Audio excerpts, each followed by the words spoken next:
Hey guys, tonight we walk into one of the strangest, most spine-tingling stories in the entire Bible.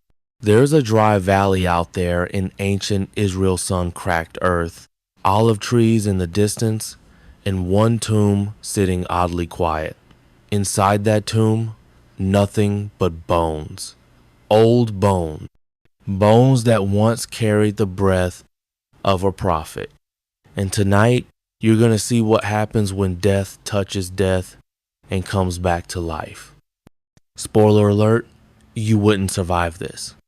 So, before you get comfortable, take a moment to like the video and subscribe, but only if you genuinely enjoy what I do here. Drop your location and local time in the comments. Let's see who's listening from the farthest corner of the map. Now, dim the lights. Maybe turn on a fan for that soft background hum, and let's ease into tonight's journey together. You're walking the edges of the Jezreel Valley, and the wind feels ancient, not cold, not warm, just old. The kind of breeze that has brushed the robes of prophets and kings, carried the sound of swords, and whispered across generations, like it's still remembering what it saw. There's a shallow rise to your right, mostly dust and scrub it. Just beneath it lies a tomb. No marker, no grand entrance. You'd miss it if you didn't know. That's where Elisha's bones rest, nowhere, at least. That's what tradition says. And trust me, this place doesn't care for your modern sensibilities. You can't Yelp it. There's no map pin, just silence and bones. You crouch, brushing aside the dusty thorns, and press your ear to the stone. Nothing. And yet, the weight of it presses back. There's a thickness in the air, a hush. Like the earth itself is holding its breath. Because this isn't just a grave. This is a place where death once changed its mind. Back then, Israel was, let's say, unstable. You had kings with names you can't pronounce, prophets getting mocked by children, remember that bear incident, and borders constantly being tested. The northern kingdom was reeling from political whiplash. Enemies like the Moabites, Arameans, and later the Assyrians circled like vultures. It was an era where funerals happened fast and unexpectedly, especially if raiders showed up mid-burial. And that's exactly what was happening when that body, the body was being hurried to its final rest. But let's not rush there just yet. Let's linger a bit longer by this tomb. Think about bones. We don't like them, do we? They remind us we're temporary. We dress up skeletons for Halloween like we're in on the joke, but deep down, bones freak us out. Ancient Israelites? Different story. Bones weren't gross. They were sacred. A connection to covenant. You'd visit ancestor tombs, pray at burial caves, sometimes even keep relics around not to haunt you, but to anchor you. There's even a fringe theory, don't roll your eyes, that Elisha's bones retain prophetic energy like batteries. Spiritual scholars have debated for centuries. Was this residual holiness, or did God just wink at the laws of nature for a second? You sit quietly now, imagining the scene. A dead man laid hurriedly beside these bones, and something ancient, something divine sparking like flint on iron. It's almost poetic. But let me give you a weird detail that doesn't make it into Sunday school slides. Elisha died after an awkward royal visit where he had to prophesy to King Joash with a bow and arrows. Yes, a deathbed archery lesson. Biblical prophets really knew how to keep things dramatic. Then he just died. No chariots of fire this time. No whirlwind. Just a quiet exit. And still, somehow, that prophet wasn't done. You move a little deeper, pushing your hand across a carved ridge in the rock, maybe erosion, maybe intentional. A bird shrieks overhead, then quiets. Everything does, even your thoughts.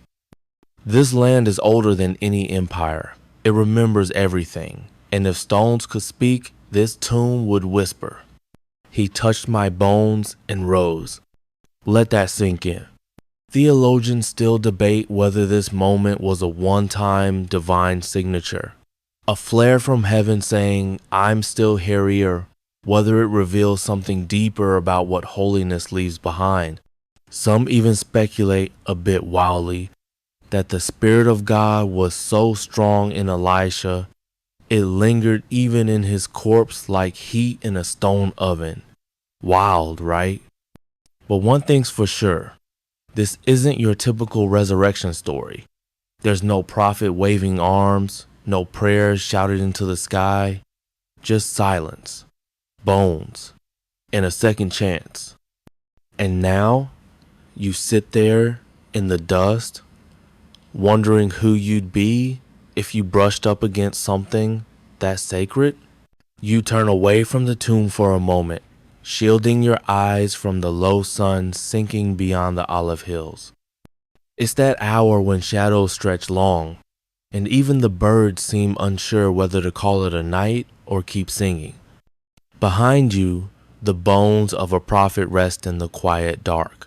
But to understand their eerie power, you need to walk backward through time back to when that prophet still breathed, argued, and, let's be honest, occasionally made kings cry. His name was Elisha. You probably know him as the guy with the double portion, double the miracles, double the boldness, and probably double the frustration compared to his mentor Elijah. Scholars still debate whether Elisha was more kingdom fixer or divine agent of chaos. Either way, he wasn't subtle.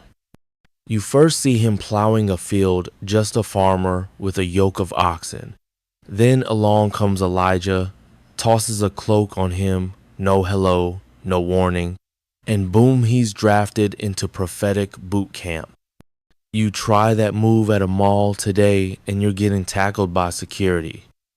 Elisha burns his plow, cooks the oxen, feeds the people, and never looks back. Classic ancient resignation letter. No parchment, just barbecue. From there, the miracles begin. Water is purified with salt. A widow's oil multiplies like a cosmic Costco.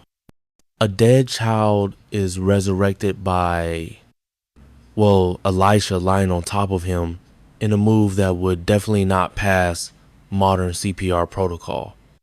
Then there's the poison stew incident, the floating axe head, the invisible angel armies. Honestly, if Marvel made a prophet cinematic universe, Elisha would headline. But for all his wonder working, Elisha had edge. He called down bears on kids who mocked his baldness. He stared down kings like they were interns who forgot his coffee. There's even a story where he curses a greedy servant with leprosy and his descendants, like some Old Testament HR complaint from the underworld. Still, people kept coming to him, because for all his fire, Elisha had that weight, that presence. When he spoke, it wasn't just words. It was as if heaven tilted forward to listen. Even the enemies of Israel knew his name. Even the kings, corrupt or cowardly, would hush their courtrooms when Elisha entered. And yet, like all great stories, his too begins to dim. Years pass. The northern kingdom is cracking. Wars come in waves. People forget prophecies. Kings forget promises. And one day, Elisha gets sick. No whirlwind, no chariots, just sickness. You imagine him on his bed edged, maybe weary, maybe still fiery-eyed. King Joash, desperate and stumbling, visits him. And here comes that strange final prophecy. Elisha asks the king to shoot arrows, yes, literal arrows out the window, then to strike the ground with them. Joash does it half-heartedly. 3 strikes. Elisha groans. You should have done 5 or 6. Now you'll only defeat your enemies 3 times. A parting gift of passive-aggressive wisdom. That's the last we hear from him alive. Then silence. No procession. No grand tomb. Just a burial. Which brings us back to the bones.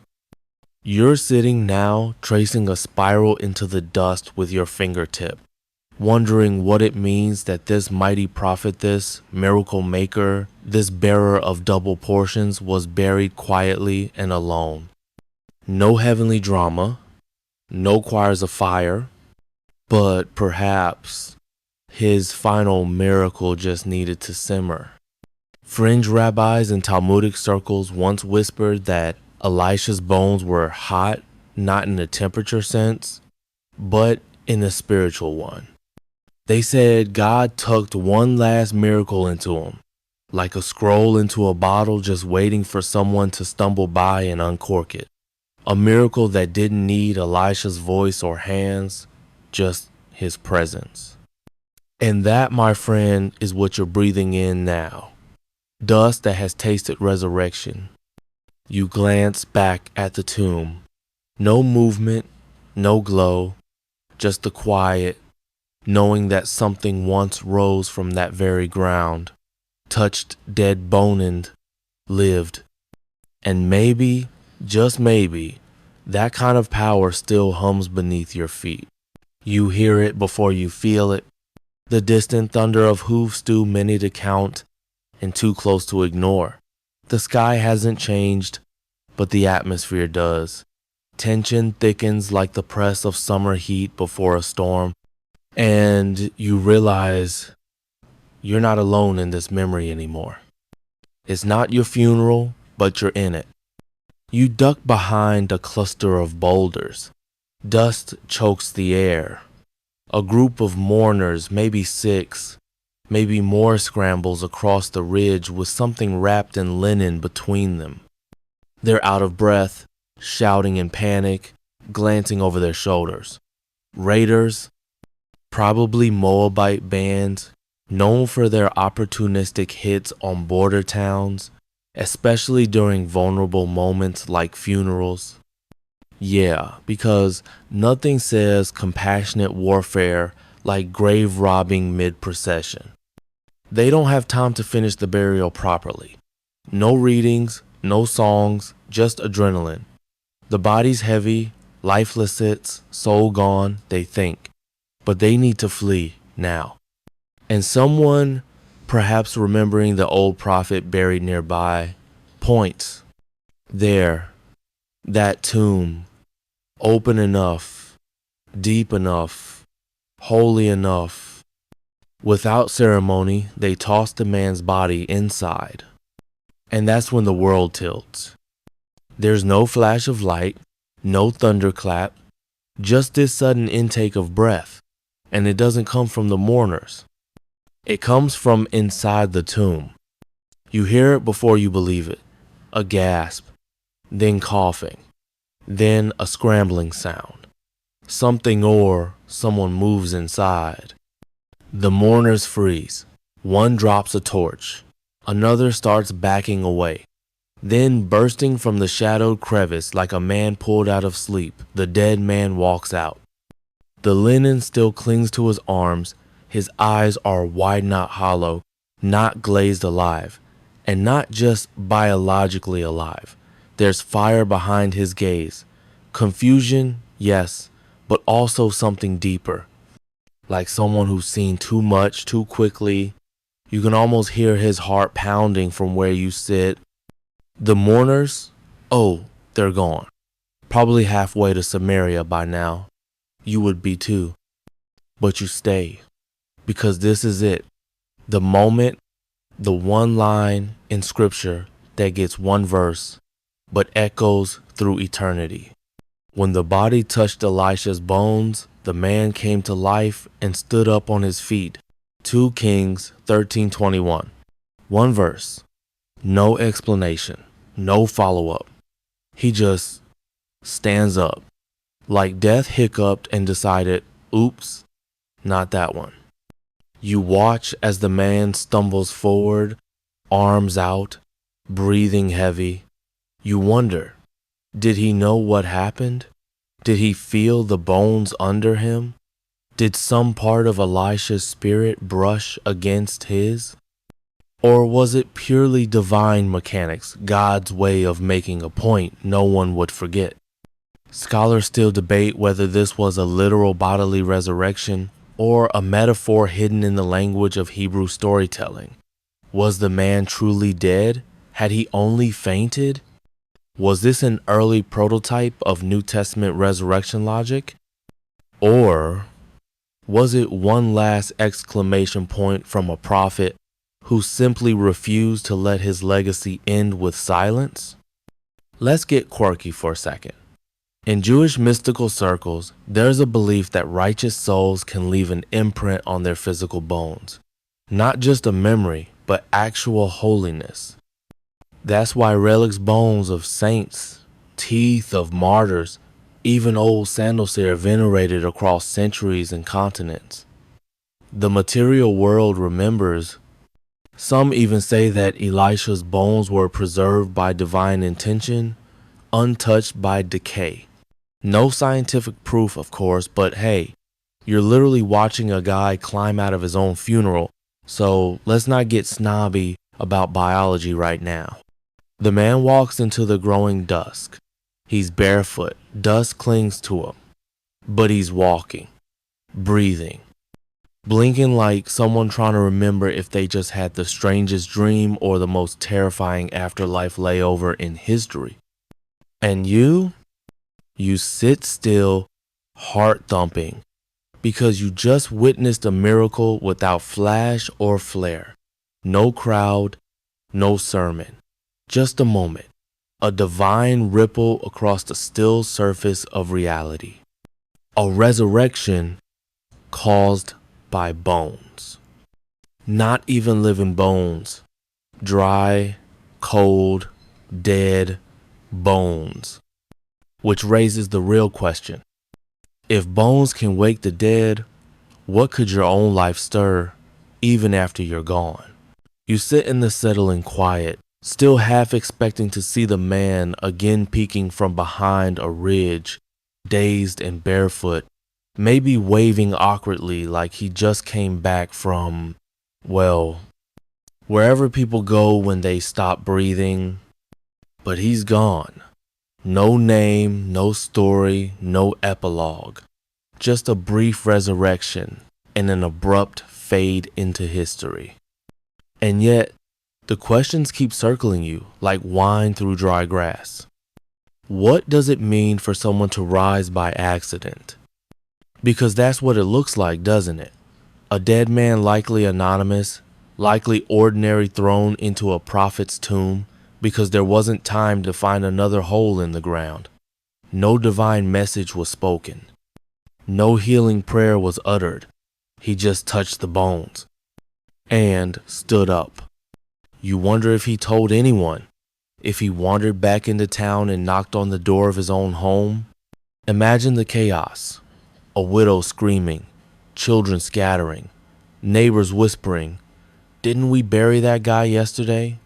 Or maybe he kept walking, left that life behind, and started over somewhere no one knew his face.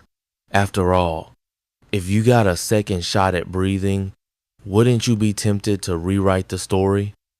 You rise now, stretch your back, and walk the same dusty path the mourners ran down. The sunlight is weaker, more golden, and the wind smells like dry thyme and smoke. Somewhere, a shepherd whistles to his sheep. Life moved on. But back then, the event must have echoed even if no one dared say it out loud. Israel was already a fractured land. The northern kingdom was full of idolatry, half-hearted reforms, political puppets, and alliances so shady they made backroom Roman deals look honest. Elisha had spent his final years watching kings disobey, armies fall, and enemies circle like wolves. And in that climate, a resurrection? Oh, it would have felt like thunder. But here's the irony. It's not the resurrection of a king, a priest, or a warrior. Just a random man, a nobody, in a hurry, in the wrong tomb, or maybe the exact right one. One fringe interpretation, the kind that only pops up in dusty Aramaic commentaries, suggests this man wasn't just anyone, but was meant to die that day, in that place, to make room for this story to be etched into scripture, like a whispered footnote. Theologians roll their eyes at that, but still, you have to admit, it's eerily poetic. But now you turn your eyes to the prophet again. Elisha, dead, long dead, and still doing what prophets do, beast interrupting the world with mystery. You remember some of his strangest miracles, like the time he fed 100 people with just a few loaves, predating Jesus' own miracle by centuries, or when he made iron float. Somewhere, Newton would have spit out his tea. Then there's the story of Naaman, the Syrian general with a skin disease and a superiority complex. Elisha didn't even come to the door when Naaman arrived, just sent word, "Go dunk in the Jordan 7 times." The general almost stormed off in pride, but eventually obeyed, came out squeaky clean, which makes you wonder, was obedience part of the formula all along, even in death? The man who rose didn't obey a prophet, didn't have faith, didn't ask. He just touched. So was that grace? Raw, undeserved grace? Or was that holiness doing what holiness always does, disrupting the rules, bending the ordinary, resurrecting the forgotten? Scholars still debate whether this miracle was Elisha's final act or God's little surprise, like a post-credit scene in a movie you thought had ended. And the question behind the question, the one that keeps pacing in your mind like an uninvited thought, is this. What if holiness is contagious? Not like a virus or a fire, but like gravity. Get close enough and you can't help but be pulled in. Even if you're dead. You sit again, this time near a thicket of low brush. The sun is slipping, casting red across the horizon, and the tomb behind you still as it was, but not empty. Bones still there, silent, powerful. You think of the man who touched them, and you wonder, did he wake up gasping in terror? Or did he feel peace? Did the warmth flood back into his limbs gently? Or did it hit like lightning? You may never know, but one thing is certain. He left that tomb alive. And Elisha, long dead, long buried still, had more to give. You walk now along the path of dusk, stones crunching beneath your sandals, the sun's final light turning everything bronze and ghost-like. The air cools, but something in your chest still hums like the memory of a shout that won't fully fade. Because the man is alive. You saw him stand, and now you want to understand how, not the mechanics, this wasn't a science fair, but the why. Why did God allow bonesdry, hollow, echoing bonesto bring life back to a stranger? Here's a little known quirk from the biblical world. Bones mattered. Like really mattered, not just for burial, but as spiritual residue. The Israelites believed the body held identity, even after death. Bones weren't just remnants. They were memory, presence, even covenant markers. Ever heard of Joseph's bones? When Israel left Egypt, they carried his bones with them for decades in the wilderness, like a holy passport. Why?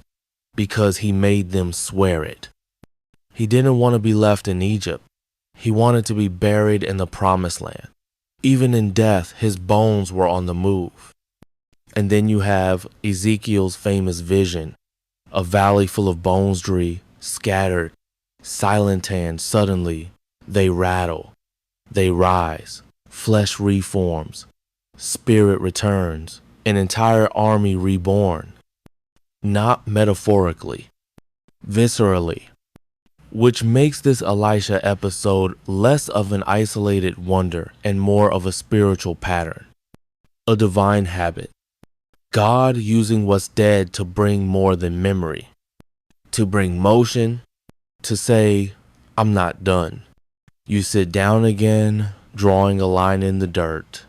Bones, power, resurrection. You try connecting the dots. But you can't shake the feeling that this one man who stood up is only part of the story. Because the real weight is still in the bones themselves. Let's talk relics for a second. Yeah, I know, now we're dipping into what some call superstition. But across history, from Christian saints to Buddhist monks to pharaohs wrapped in linen bones have been revered, displayed, even touched for healing. Crazy? Maybe. But maybe not. Think about it. Elisha's bones weren't magic. They weren't enchanted, but they were soaked in obedience. They had walked through fire, war, famine, betrayal, prophecy. They had carried God's message for decades. And after all that, they weren't just buried, they were anchored. Anchored deep in history, in promise, in heaven's echo chamber. And when that dead man hit those bones, the echo became thunder.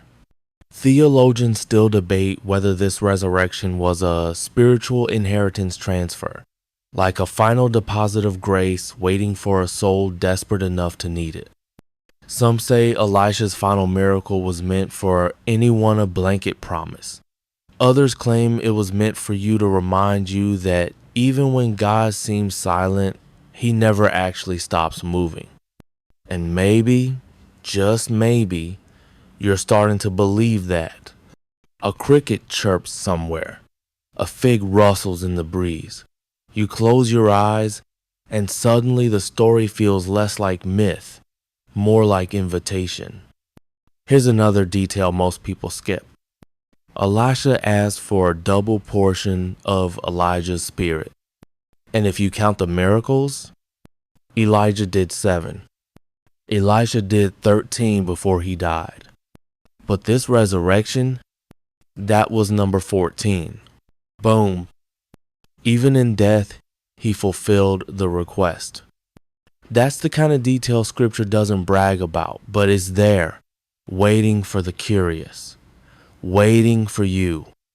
And now, you lean back on the ground, staring at the stars that begin to break through the darkening sky. You remember the sound of the breath that wasn't supposed to happen. The rising of a man who had no more business walking than a rock has business floating. And you wonder, what else have you assumed was too far gone? A relationship, a dream, a piece of yourself? Because maybe resurrection isn't always loud. Maybe sometimes it happens quietly by accident, even, just from getting close to something holy. And maybe, just maybe, you've already gotten close. The stars are awake now, scattered like breadcrumbs across the sky, so deep it could swallow sound. You lie back on the ground, arms folded under your head, listening to the breeze tiptoe through olive branches. The tomb rests behind you like an unspeaking witness. But your thoughts are wide awake. You can't stop thinking about bones. Not just Elisha's, though those still thrown with some kind of holy static in your mind. You're thinking bigger now, across centuries, continents, creeds. You're thinking about why humanity has always been obsessed with what the dead leave behind. Let's step away from ancient Israel for a moment. Fast forward. Have you ever heard of the bones of St. Peter? buried under the Vatican, allegedly. People have traveled from around the world just to be near them. Some kneel, some weep, some just stand in silence. Why? Because bones, somehow, are more than biological leftovers. They speak. In Ethiopia, priests guard relics wrapped in velvet. In India, Jain monks honor the cremated remains of holy ascetics. In Tibet, sky burials leave bones exposed to the elements, trusting the earth to consume what the spirit has outgrown. Even now, in modern cathedrals or roadside shrines, people will touch the marble slab of a long-dead saint and whisper, "Help me, heal me, hear me." And maybe that sounds superstitious, maybe it is. But also, maybe it's just the heart reaching, hoping some fragment of holiness still lingers, still listens. You think again of Elisha's tomb, unmarked, no incense, no pilgrims, just dust, dark, and legacy. No one thought it mattered until it did. And that, right there, is the quiet terror of this story. It happened with no witnesses, no crowds, no fanfare, no documentation. Just a few mourners running for their lives and a dead man standing up behind them. It's almost laughable. If this were a modern story, you'd demand security footage. You'd want a written testimony, a podcast, a 3-part documentary. But God, He doesn't need press coverage. Just a moment. Scholars still debate whether this was meant to foreshadow Christ's resurrection or just to remind a collapsing kingdom that hope isn't extinct yet. Some even argue it's a poetic commentary on Elisha's legacy, how even dead prophets can't be silenced if they lived in obedience. But others go further, fringe thinkers. They whisper that Elisha's bones are still active, still humming, that there are tombs like his all over the world, forgotten, unmarked, quiet, just waiting for someone desperate enough to stumble in. Here's a chilling thought. What if resurrection stories like this one never stopped happening? We just stopped noticing. You sit up again, rubbing your arms. The wind has picked up. The moon, half asleep, spills silver on the hills. The tomb behind you feels smaller now. Less like a burial site and more like a hinge between realms. The man who rose, you realize you don't need his name. Because maybe he is you. Tossed aside. Buried too soon. Forgotten by people in a hurry. And yet tone touch of something holy, and suddenly, breath again. It makes you rethink all the quiet places in your own life. The tombs you thought were closed. The moments you thought were over. The dreams you buried because they were too tired to fight. What if they're not done? What if God's still hiding resurrection in unexpected corners? Not loud, not obvious, just there, waiting for someone to get close enough. You turn your face to the stars and whisper, not even realizing you're speaking, "I'm still here." And for a heartbeat out of breath, you swear something sacred whispers back, "So am I." You stand now slowly, quietly dusting yourself off as the stars deepen overhead. The tomb is still behind you, silent as ever. The night doesn't shimmer with magic. No angels descend.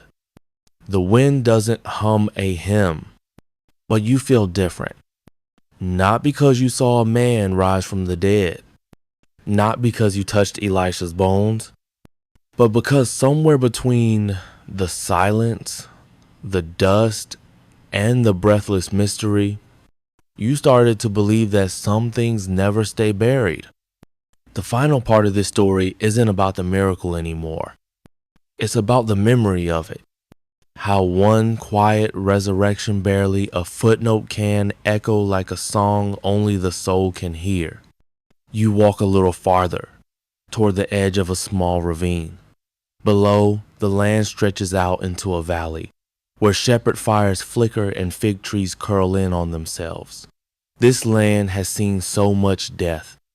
Wars, kings, betrayals, famines, but it's also seen life strange, holy, unexplainable life.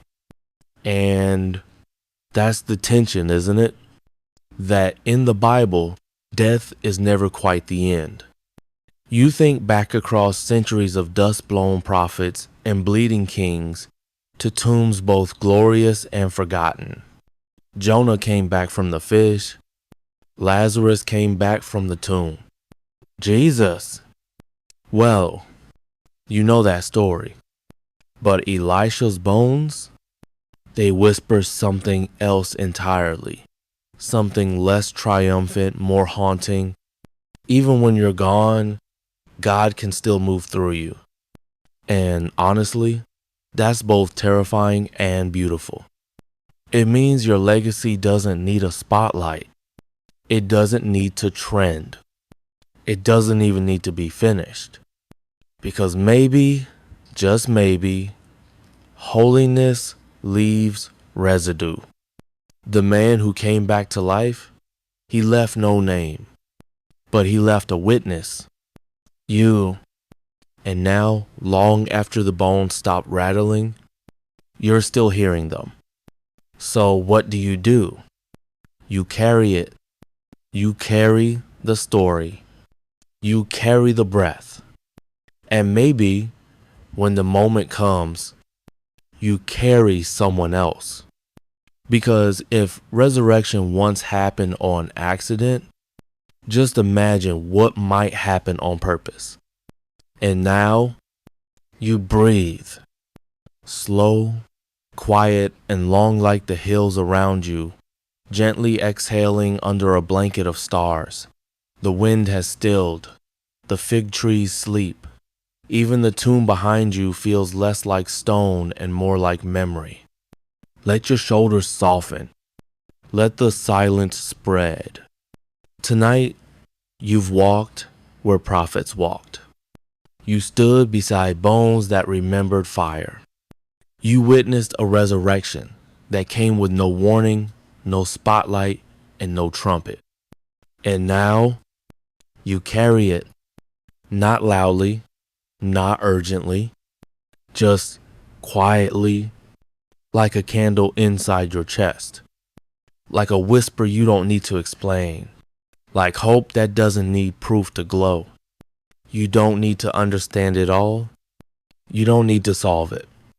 There is peace in the mystery and grace in the questions. Because in the end, the God who brought breath back to dry bones still brings life in places no one expects, even yours. So soften your breath, loosen your jaw, feel the weight of your body safe where you are, and as your thoughts begin to quiet, just remember, you're not forgotten, you're not too late, you're not too far gone. You're exactly where you need to be, still, listening, breathing, and perhaps somewhere deep and holy, something long buried in you is beginning to stir. Good night, sleep deep, and let resurrection find you in your dreams.